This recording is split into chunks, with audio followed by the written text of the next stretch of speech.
ainda não me conhece, eu sou Marcela Freitas Paz, editora do blog Dialogue, e esse é o Dialogue Talks, iniciativa que busca levar até você conteúdos relevantes nas áreas de comunicação interna, recursos humanos e inovação por meio de conversas com grandes nomes no mercado.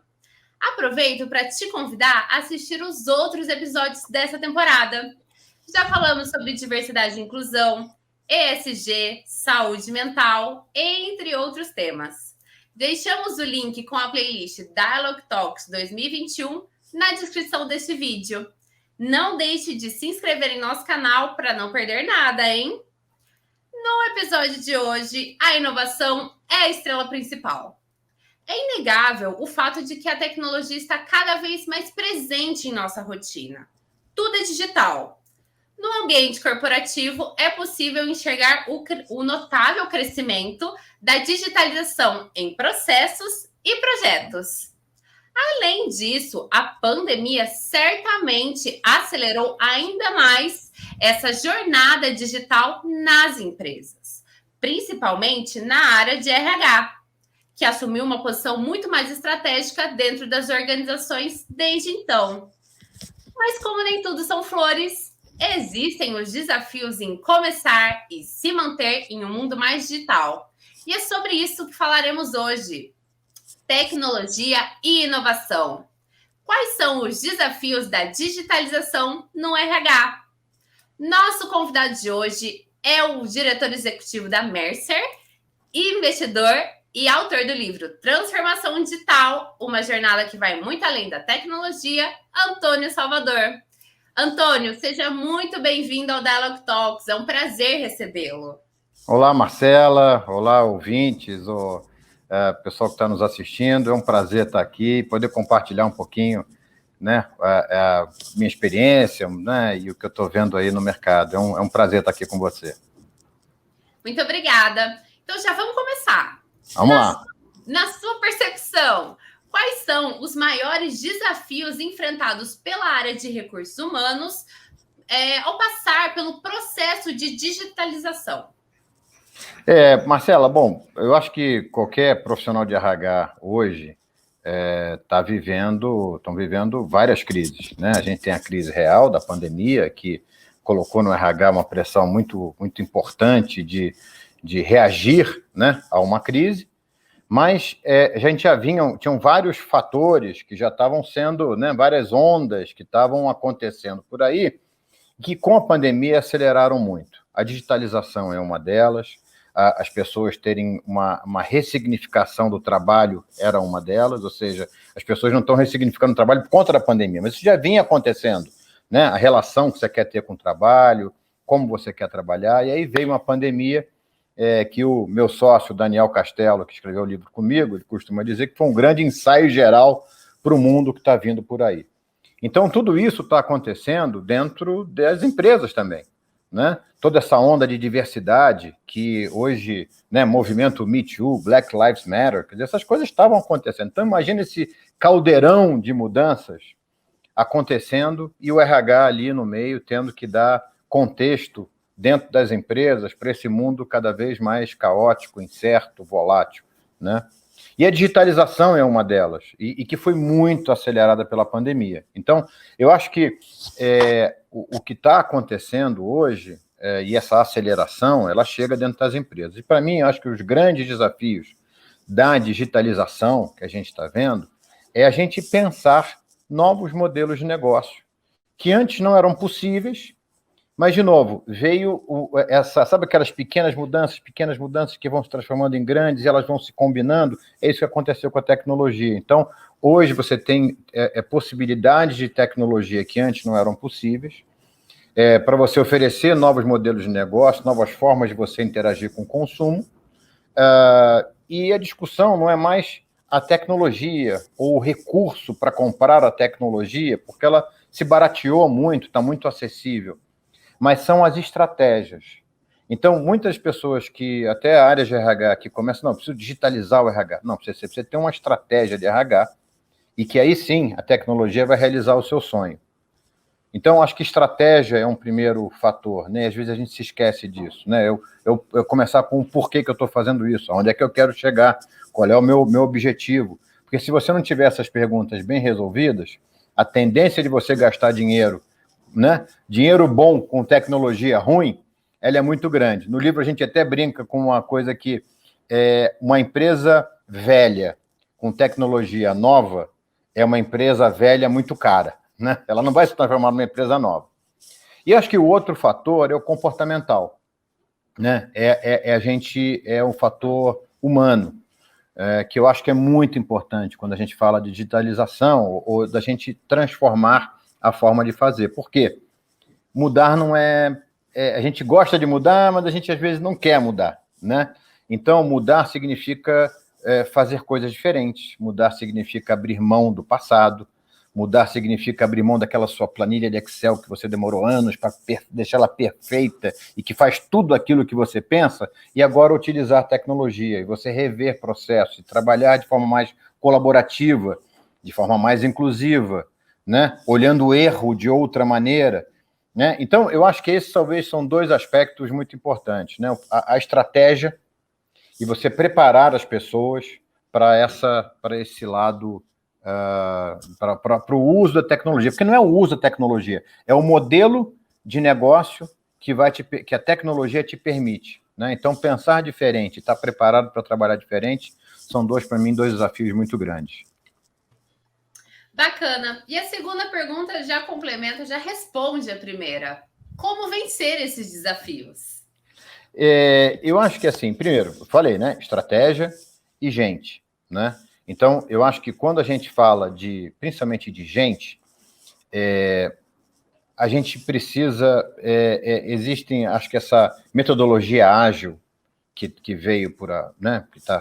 Que já vinha acontecendo já há algum tempo, que foi, de novo, muito acelerada pela pandemia, porque ela tem um método por trás. Não é só fazer em grupo e de forma rápida. Tem um método por trás. Então, eu acho que você planejar, mas usar método, testar, né, deixar com que as pessoas pratiquem, né, você fazer pequenos pilotos, aquele conceito de, se eu vou errar, deixa eu errar aqui e aprender com o erro. Quer dizer, entender que o erro, a gente está ressignificando o erro. É o erro como parte do processo. Eu faço, eu acerto, eu erro um pequeno aqui, eu corrijo esse erro, eu vou melhorando, né? Então, criar este ambiente, eu acho que isso é um dos grandes facilitadores, né? E, principalmente, eu acho que uma das coisas talvez mais importantes e que as empresas e os líderes estão se dando conta é o aspecto da comunicação, ele nunca foi tão importante. Porque a comunicação constante dando contexto. Porque o contexto está o tempo inteiro mudando. Está complexo mesmo. Está complexo você entender quem são os seus competidores. Está complexo você entender o que pensa o jovem que vem trabalhar na sua empresa, ou você entender que na sua empresa hoje tem gente de 18 e gente de 60, com relações completamente diferentes em relação ao trabalho. Então, está complexo. Então, se não houver uma comunicação constante, manter canais de comunicação constante, e acho que esse é um papel muito nobre e importante do RH, que é dar contexto, né? Num mundo caótico e complexo, se a gente consegue dar contexto, acho que a chance das pessoas entenderem qual o propósito da empresa, entenderem qual é a estratégia da empresa, que está constantemente sendo desafiada, né, por novos entrantes, ela aumenta muito. Então, eu acho que o papel da comunicação, ela teve acho que uma importância muito relevante. Sempre foi importante comunicar, mas eu acho agora está a comunicação personalizada e constante, e com constante feedback, né? Eu acho que esse é um fator muito importante. Perfeito. E, de fato, assim, só um adendo, fugindo um pouco do roteiro. Por favor, né, pô? Vamos fugir, né?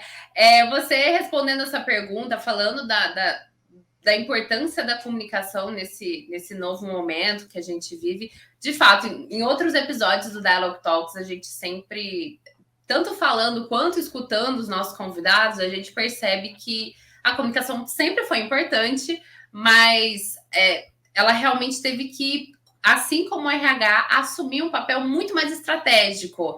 Então, tá muito forte isso dentro das companhias, seja a pequena, seja a grande. Então, é muito bacana a gente acompanhar esse movimento, que com certeza foi acelerado por conta da pandemia, mas que a gente já consegue ver que era até antes mesmo. Assim, Não, Marcela, assim, você falou um aspecto que é sobre vários tamanhos de companhia. Antigamente você fala, não, comunicação é muito importante numa empresa grande.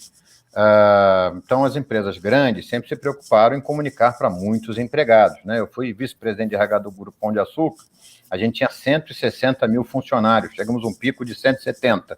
Então, comunicação, para estas empresas era importante. Agora, mesmo empresas pequenas ou médias, que hoje têm a sua força de trabalho dispersa, trabalhando de casa, eventualmente trabalhando até em outros países, né? Hoje tem muitas empresas pequenas que contratam programadores, contratam desenvolvedores de software em outros países.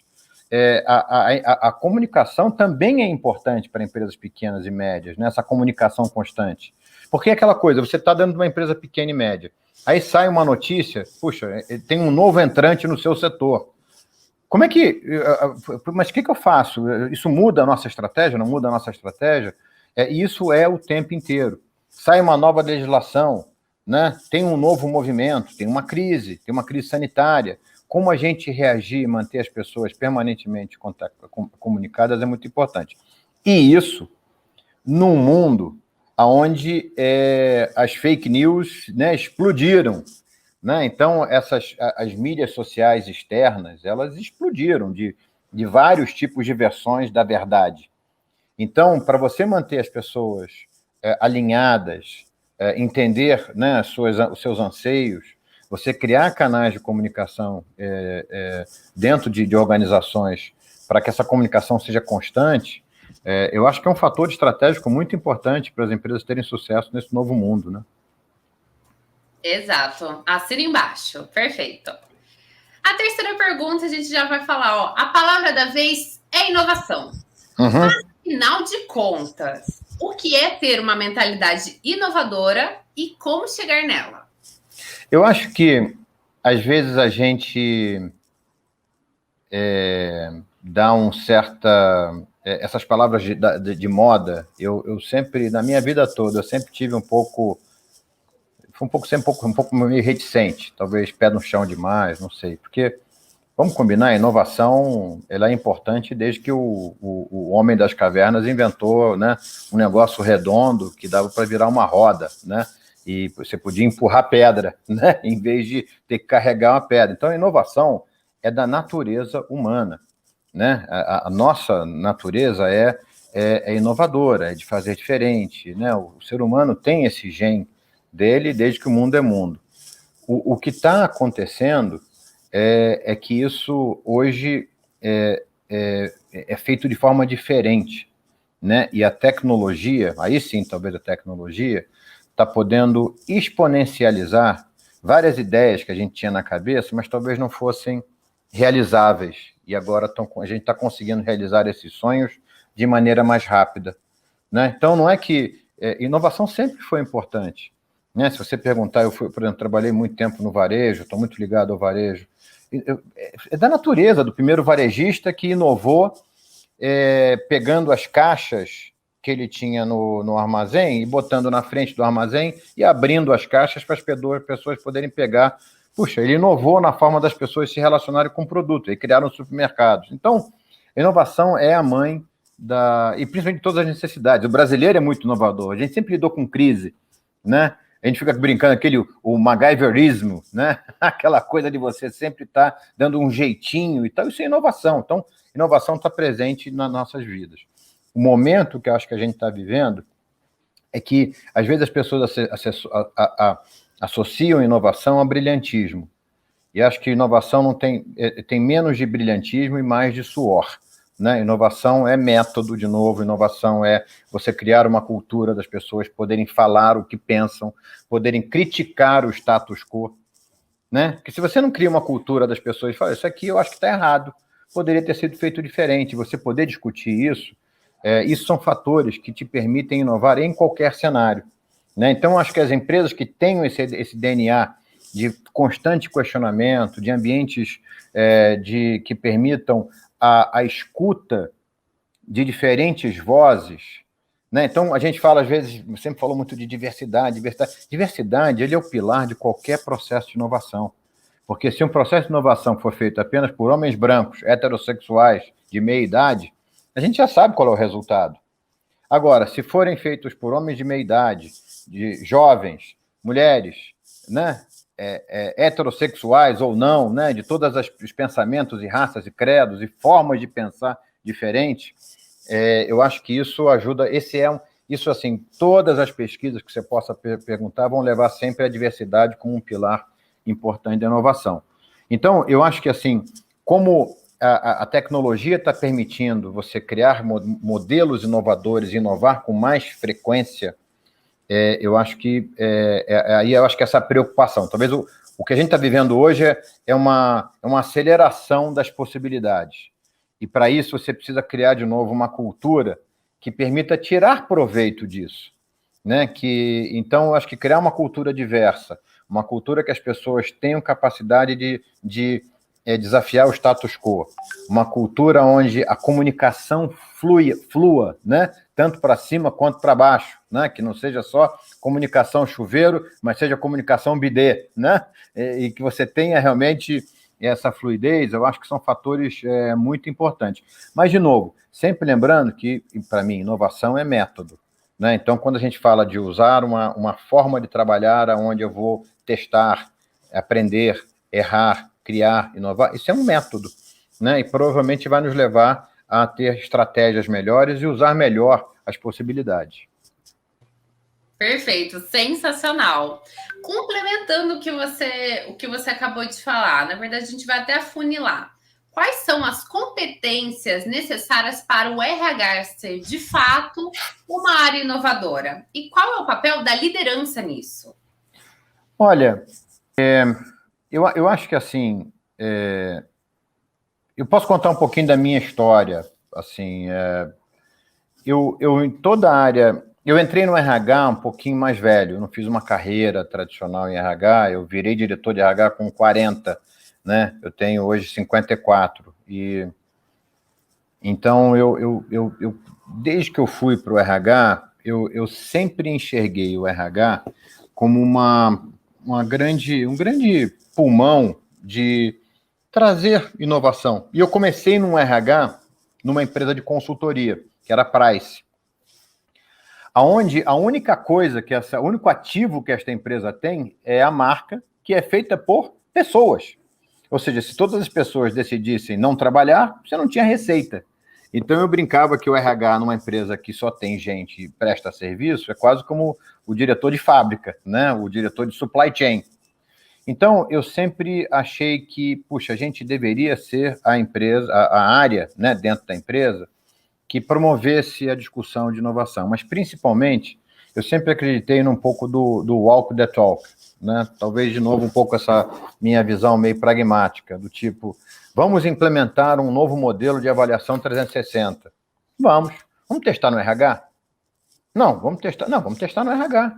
A gente testa no RH, aí a gente aprende com o que funciona, com o que não funciona, e a gente leva para o outro. Então, eu sempre gostei de usar as áreas que eu estava coordenando em RH para testar o que a gente ia levar para a companhia. E de todas as coisas, tudo que seria forma diferente de trabalho.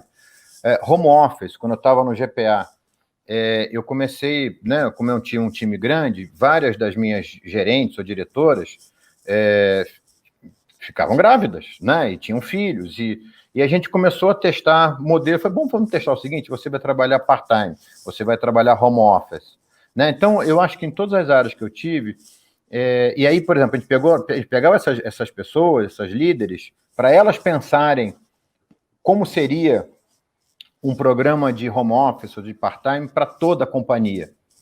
Então, eu acho que o RH tem esse papel, né? Então, pesquisa de engajamento, né? Eu sempre desconfio quando o RH é onde quem tem menos engajamento. Eu acho que tem alguma coisa errada, né? Eu acho que é aquela coisa, pesquisa de engajamento. Poxa, quem está coordenando isso, quem é o motor disso é o RH. Então, cara, como é que a gente usa pesquisa de engajamento e trata o RH com a mesma afinco e olhar que a gente trataria outras áreas, né?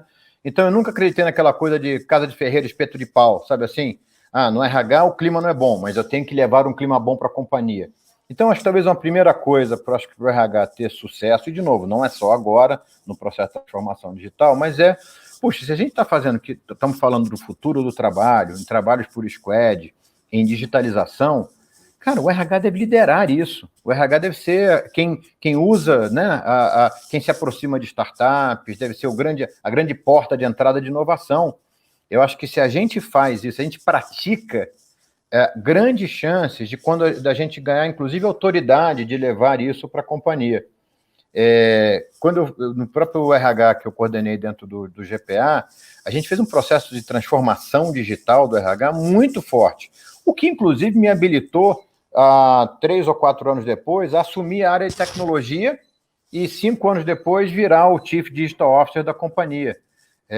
Então, eu acho que esse é um papel do RH, né? Eu acho que esse foi um bom indicador de que a gente fez um trabalho de transformação digital e de praticar o que você leva, né, para o resto da companhia. Isso te dá credibilidade, né? Isso realmente te dá credibilidade, porque quando você pratica o que você está levando para o resto da companhia, isso realmente você vai provavelmente levar programas mais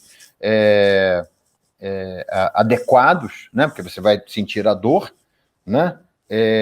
Como, por exemplo, esse programa 360 graus que a gente fez na Price. A gente praticou primeiro em RH e depois a gente discutiu em time como foi ser avaliado, avaliar e tal, as dificuldades, né? Porque depois a gente leva para a área, a gente sabe onde vai pegar, né? Então, acho que isso é muito importante e continua muito importante. Então, eu acho que isso é muito um fator bacana. A outra dica que eu daria para os nossos pros líderes de RH é se aproximem. Existe uma nova forma de você criar coisas hoje, que são o que a gente chama dessas startups, que nada mais são de empreendedores que têm uma ideia e, em vez de se aplicar para trabalhar numa Petrobras, numa Ambev e tal, decidem empreender. E isso, com esse fluxo de capital que está hoje no mundo inteiro, permite que vários empreendedores afloram. Então, você poder se conectar com essas comunidades que estão inventando as novas formas de trabalhar, eu acho que é muito rico. Eu acho que a aproximação de todos os RHs com esses grupos é uma grande infusão de ideias, sabe? Eu acho que a gente está sempre se renovando. Eu aprendo muito. Toda vez que eu invisto numa startup, eu tenho que participar da discussão, da ideia, da nova forma de fazer, entender como o empresário está pensando aquele fator. Ele refresca muito realmente a nossa visão. E sempre a gente traz 1 ou 2 insights que são muito importantes para a gente trazer para o nosso dia a dia. Perfeito, perfeito. Até casa com o que você falou sobre diferentes ideias, né? Tipo, sem dúvida. Visões, né? Que ter eu não digo nem conflito, esse encontro de diferentes visões, diferentes experiências é muito importante para que todas as partes cresçam, né? Porque a principal desculpa que às vezes eu escuto e já tive de diretores que reportavam para mim, ou gerentes que reportavam para mim, eu não tenho tempo, tem muita atividade operacional e tal. Eu sempre achei que isso era um pouco de desculpa, né? Eu não estou falando que as pessoas não trabalhem duro, ou realmente não tem muita... Mas é aquela coisa, sabe, um círculo vicioso. Eu trabalho, a minha atividade é muito operacional, eu não tenho tempo, eu não consigo resolver o problema da operacional, aí eu continuo eu não tenho tempo. Então, você tem que quebrar esse ciclo vicioso de alguma maneira. E eu acho que é trazendo método, testando novas formas de resolver os problemas operacionais, né?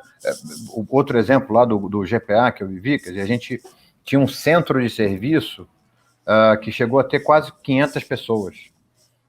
E era muito operacional e nos dava muito problema. Imagina, você não pagar direito todo mês entre 1.000 a 1.200 pessoas, porque o contra-cheque, o Olerite, em São Paulo, saía errado. Problema operacional. Tomou tempo para a gente para consertar isso, mas em consertando isso, resolveu. Hoje, talvez o centro de serviço do GPA deve ter, sei lá, 100, 80, 50, é um grupo muito menor, é uma fração do que era o grupo, e de forma mais eficaz, de forma mais eficiente. Então, em algum momento, você tem que atacar esses problemas operacionais para que você possa ter tempo para discutir temas estratégicos, ajudar a pensar o negócio a partir do lado humano e cultural, né? Eu acho que isso é muito, muito importante, porque essa coisa de o RH tem que estar focado no negócio. Eu falei, bom, se ele não estiver focado no negócio, vai estar focado em quê, né? Então, eu sempre achei essa frase meio esquisita. Eu acho que o RH faz parte do negócio, então você ajudar a pensar esses aspectos, isso é importante, né? Exato, concordo novamente, assina embaixo. E agora, eu queria retomar um ponto, né? Você mencionou, mas falando de comunicação, mas agora a gente fala de inovação. Existe diferença no modo de fazer inovação para pequenas e médias empresas? Eu acho que talvez sim, porque, de novo, grandes empresas, você pode se dar ao luxo de pegar um grupo de pessoas e que vão se dedicar apenas para o processo de inovação. E é muito comum você criar labs, você criar núcleos de inovação, ter um gerente de inovação, ter um gerente de não sei o quê, né?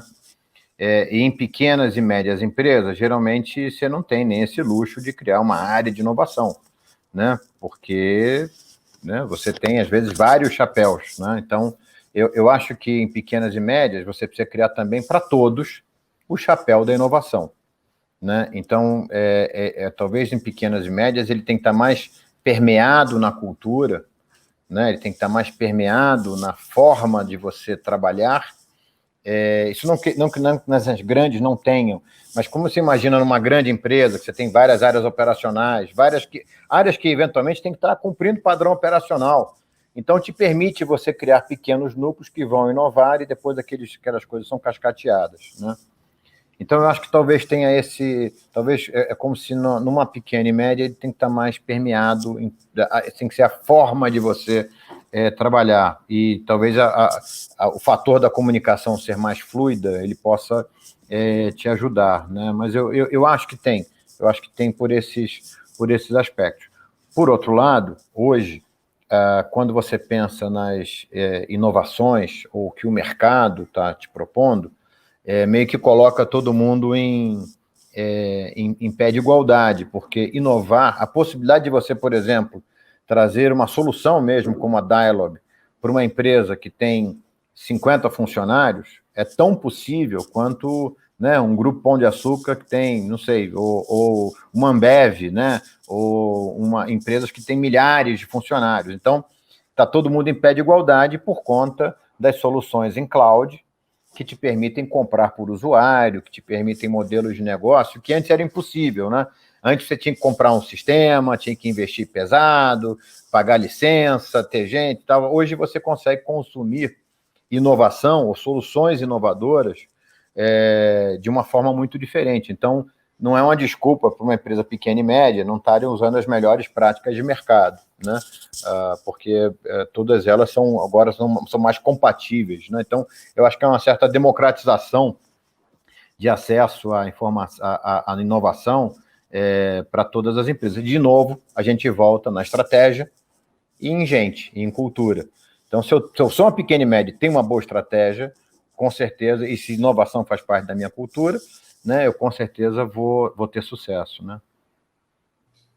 Perfeito.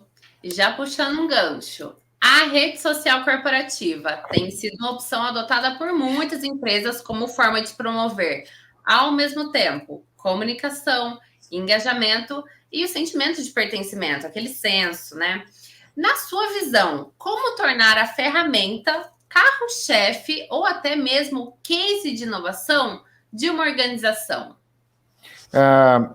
Eu acho que tem alguns fatores que são importantes para qualquer adoção de ferramentas de tecnologia, e não é diferente com comunicação. Primeiro, liderança, né? Então, se a liderança não usa, e dentro de uma sociedade que é vamos dizer, dentro desse microcosmos que é uma empresa, a liderança são os principais influencers, querendo eles ou não, né? São as Brunas Marquezines da empresa. Todo mundo quer saber o que pensa o líder, né? Todo mundo quer seguir o líder, né? E seguir o líder sem mídia social, né? Então, eu acho que a possibilidade das mídias sociais, principalmente em empresas muito grandes, é que você possa seguir esse líder, acompanhar esse líder de maneira muito mais, eventualmente, até se você trabalha de forma dispersa ou tem uma empresa muito grande, é uma possibilidade de você estar acompanhando esse líder, que o líder faz o quê? Ele seta o tom, né? Ele é um embaixador da cultura. Então, eu acho que ter os líderes engajados e participantes, eu acho que esse é muito importante.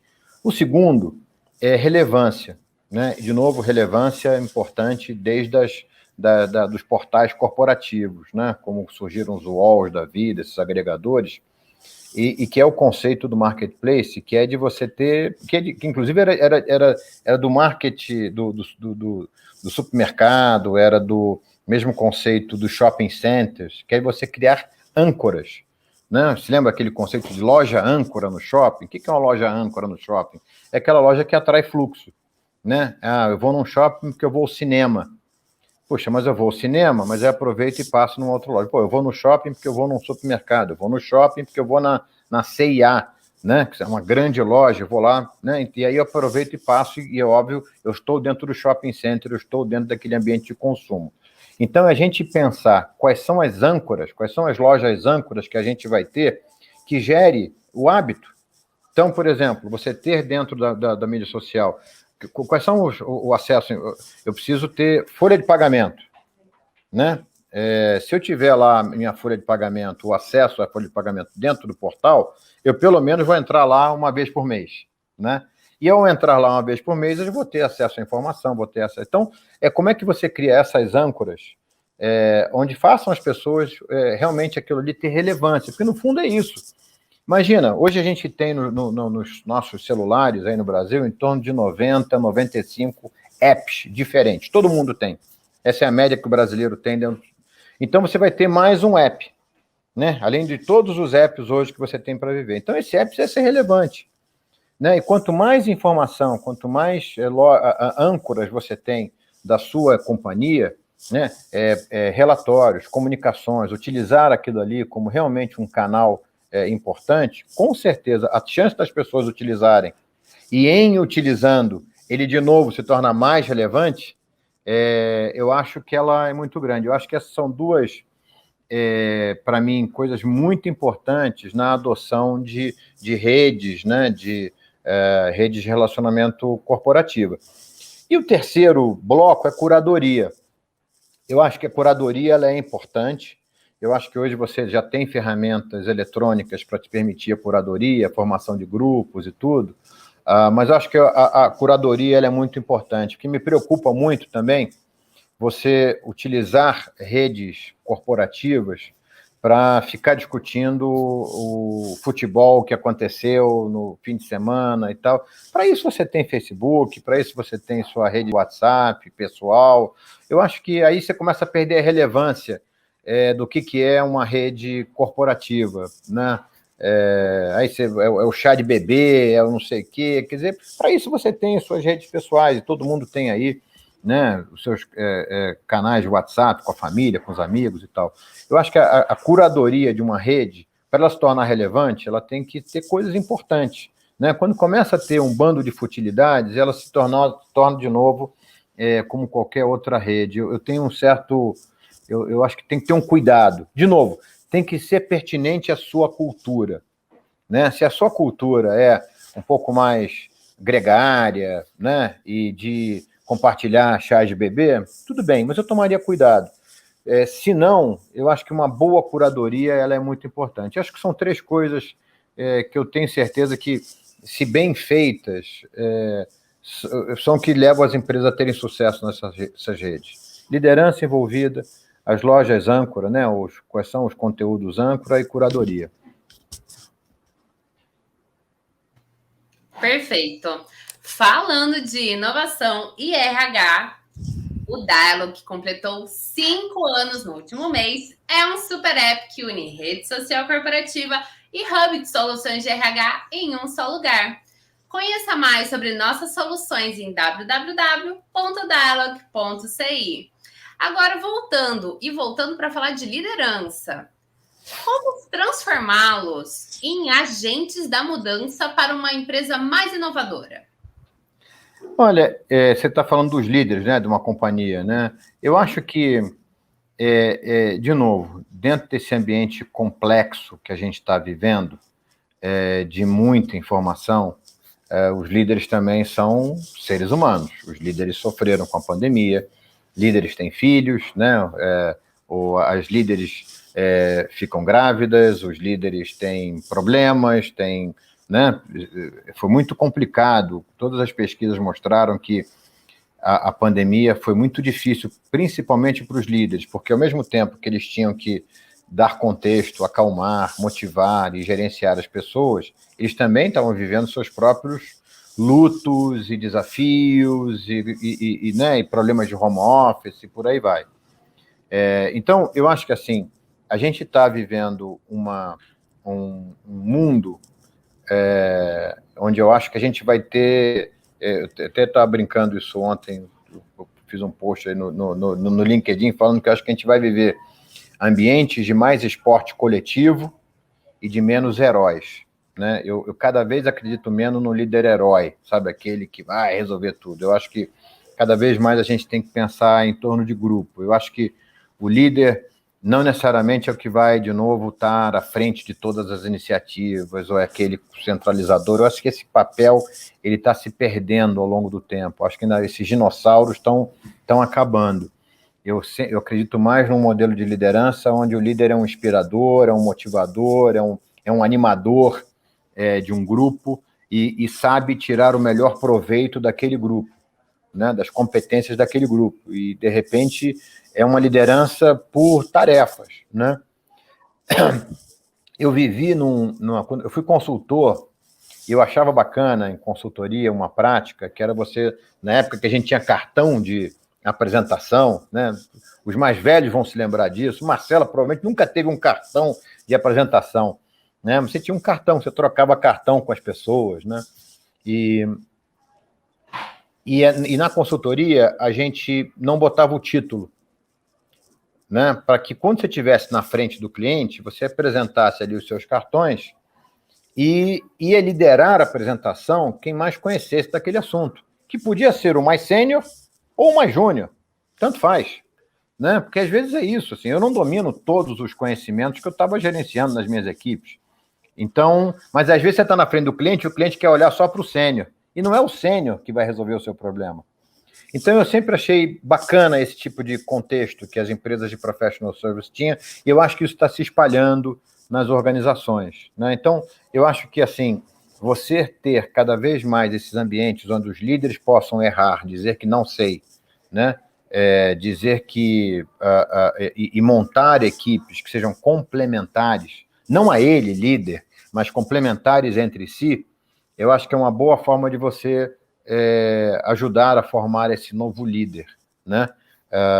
Não é que o líder não vai ter que tomar decisões difíceis, não é que o líder não vai ter que, né, em algum momento, se apresentar e coordenar e pegar uma bola que está caindo, mas acho que, em geral, você criar esse ambiente esse ambiente mais colaborativo, ele é muito importante. Eu acho que uma segunda coisa quando a gente fala de liderança, a gente está hoje pensando de uma forma mais ampla. Você tem uma geração de gerentes e diretores que estão mais para 40 do que para 30, né? E quem está mais para 40, 50 do que para 30, provavelmente foi educado, né? E ainda carrega alguns vícios, né? Desde vícios de linguagem, né? Em tratar os temas de LGBTQIA+, né? Vícios de formas de interagir, quer dizer, eu acho que não dá para... A gente está vendo um momento pendular, sabe? Aquele momento onde antes podia-se tudo e agora não pode-se nada. E eu acho que qualquer movimento pendular é ruim, né? A gente sempre... Mas são movimentos importantes para a gente tentar chegar no meio. Eu acho que ajudar esses líderes a cruzarem a ponte, eu acho que ele é muito importante. Então, falar, por exemplo, sobre diversidade. Eu vi um programa na IBM uma vez, que eu trabalhei um tempo na IBM, muito bacana, que eles faziam mentoria reversa. Eles pegavam jovens, ou mulheres, ou membros da comunidade LGBTQIA+, e sentavam na frente de um vice-presidente e falavam, bom, o que você quer saber da minha vida? Como é que eu posso te educar sobre os desejos, as características de uma pessoa com que pensa, que age, que trabalha, que eu tenho os mesmos problemas que você, né? Eu sou casado com um homem, eu tenho os mesmos problemas de briga que você tem com a sua mulher. Então, isso, eu acho que você educar, falar mais sobre isso, criar ambientes onde as pessoas possam, sem julgamentos, poderem dizer, pô, eu tenho dificuldade, eu tenho 50 e tantos anos, 60 anos, eu tenho dificuldade. Então, eu acho que esse é uma boa forma de você ajudar na nossa transição, né? Mas também, ao mesmo tempo, a gente tem que ser implacável com a gestão de consequências, né? Eu vivi uma empresa que a gestão de consequências era falha. O que é a gestão de consequências? É um líder, ele assedia a sua equipe. Um líder, ele é preconceituoso, né? Eu acho que você tem que criar um ambiente para que esse líder possa aprender, educar e fazer a gestão. Agora, ele assediar alguém, você tem que ter uma gestão de consequências impecável, né? Não dá para, então ele não está legal, você tem que ter uma gestão de consequências, mas eu acho que a gente tem que viver também, entender uma compaixão, né? Tem que ter uma certa compaixão para a gente poder tentar fazer essa ponte, mas com um processo de gestão de consequências claro e que seja, né, aberto e comunicado para todo mundo, porque senão o que acontece? Você vai falar que você acredita em alguma coisa e você não pratica essa coisa, né? Eu sempre acreditei que para mudanças culturais você precisa tomar decisões emblemáticas, né? Então, eu me lembro, eu trabalhei na Brahma, a Brahma tinha uma decisão emblemática em toda a empresa que ela comprava e tal, que era, a primeira coisa era quebrar todo o ambiente da diretoria, se tinham salas, e colocar toda a diretoria numa única sala. É óbvio que isso não era produtivo. Quem já trabalhou numa sala com vários outros diretores falando, não é produtivo, né? Mas aquilo era uma mensagem emblemática para a companhia toda sobre ser frugal, sobre ser colaborativo, sobre simplicidade. Então, em vez de você ficar falando, não, eu acredito em simplicidade, você toma uma decisão. Eu acho que quando a gente está num mundo, a gente precisa tomar essas decisões, né? Líderes preconceituosos, líderes que... ou preconceituosas, eu estou usando a palavra masculina, mas serve para todo mundo, né? Eu acho que você tem que dar chance da educação, você tem que dar chance mas também ser bastante... tomar decisões que estejam alinhadas com os seus valores e com a sua cultura. Perfeito. E para finalizar, queria saber quais seriam as suas dicas práticas para empresas que queiram trilhar um caminho mais digital e inovador. Eu acho que comecem, né? Assim, comecem. Eu acho que a gente está vivendo um mundo onde a rapidez ela é importante, né? Existem tem um grupo na Suíça, inclusive no livro que eu escrevi com o Daniel, a gente fala um pouquinho desse estudo, e eles fizeram uma pesquisa com mais de 300 empresas no mundo inteiro, tentando identificar 3 competências, na realidade não chegaram em 3, mas pensaram em competências que seriam muito importantes para as empresas terem sucesso no mundo digital. E são hiperatenção, decisão inclusiva baseada em dados e execução rápida e ágil, né? Então, a hiperatenção, se você tem uma empresa que está hiperatenta ao contexto que ela está vivendo, de novo, usando dados, né? E ao que pensam as pessoas, ao que pensam os seus consumidores, quer dizer, essa realmente hiperatenção, ela nunca foi tão importante. Ela sempre foi importante, mas agora é muito importante você criar sensores, você criar informações para que você possa ter um bom monitoramento do seu ambiente competitivo e também dentro da sua própria empresa.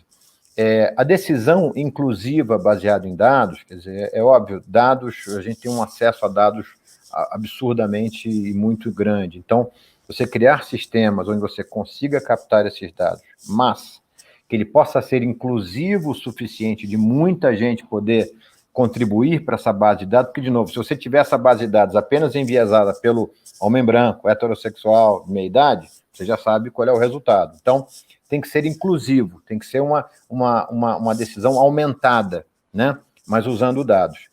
E o terceiro é você poder mover recursos rápidos. Eu acho que você ter organizações onde, preciso mover um recurso, a gente tem uma boa ideia, legal, então vamos pegar a gente de RH, de finanças e de supply chain, juntar e fazer um time. Não, mas aí você tem que fazer uma requisição, tem que aprovar no sistema, e tem que não sei o quê, acabou o problema já.